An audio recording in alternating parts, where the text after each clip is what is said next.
যার জীবনে স্ট্রাগল ছাড়া সুখের সময় খুব কম গেছে, কিভাবে জীবনটা এদিক থেকে ওদিক হয়ে যায়, এই সব কিছু চরিত্রের ভেতরে আছে। ছেলেরা তো দেখবেন, শিখবেন যে আপনারা কিভাবে মেয়েদেরকে ট্রিট করেন, সমাজকে যেটা তারা তাদের কাজে লাগাতে পারে, মেয়েদেরকে অন্য দৃষ্টিতে দেখতে পারে। তো আমার চরিত্রটা মানে আমার কাছে মনে হচ্ছে অবশ্যই দেয়ার ছিল। So, তাই আমি এই কাজটা করেছি। কেমন হয়েছে আপনারা দেখবেন, বলবেন। যারা কো আর্টিস্ট ছিলেন আমার সাথে, প্রত্যেকের সাথে আগে আমি অনেক কাজ করেছি, তো প্রত্যেকের ভীষণ গুণী শিল্পী।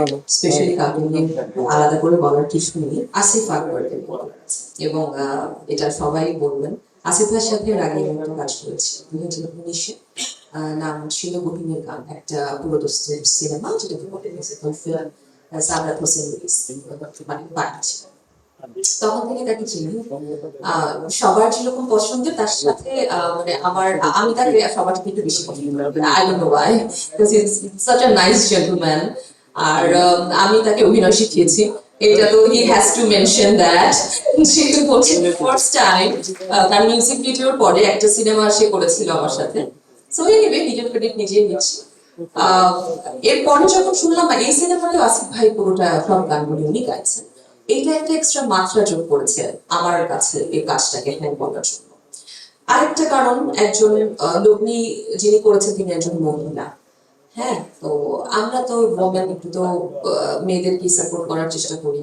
তো যখন আপুর সাথে কথা হয়েছে, উনি এত ভীষণ ভালো মানুষ, সবকিছু মিলে আসলে এত ভালো ভালো ভালো বলছি, ভালো বলা হয়ে গেছে আমাদের, আমরা ভালো শুনতে চাই যখন আপনারা সিনেমাটা দেখবেন। ত্রুটি হলে অবশ্যই জানাবেন যে হ্যাঁ ভুল হয়েছে।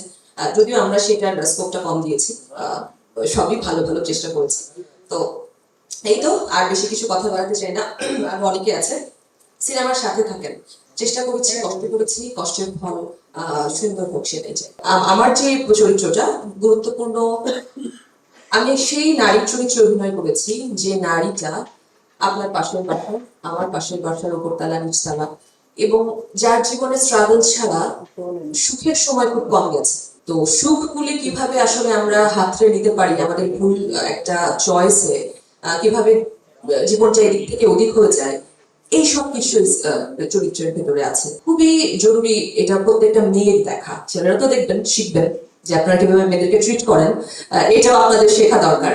বাট বিশেষ করে মেয়েদেরকে আমি দেখতে বলবো সিনেমাটা, মেয়ে, মহিলা, বাচ্চা, বয়স, যে কোনো বয়সের মেয়েদের এই সিনেমাটা দেখা উচিত। তাহলে তারা শিখবে যে আসলে নানা প্রতিকূলতার ভিতরে কিভাবে জীবনটাকে সামনের দিকে এগিয়ে নিয়ে যেতে হয়।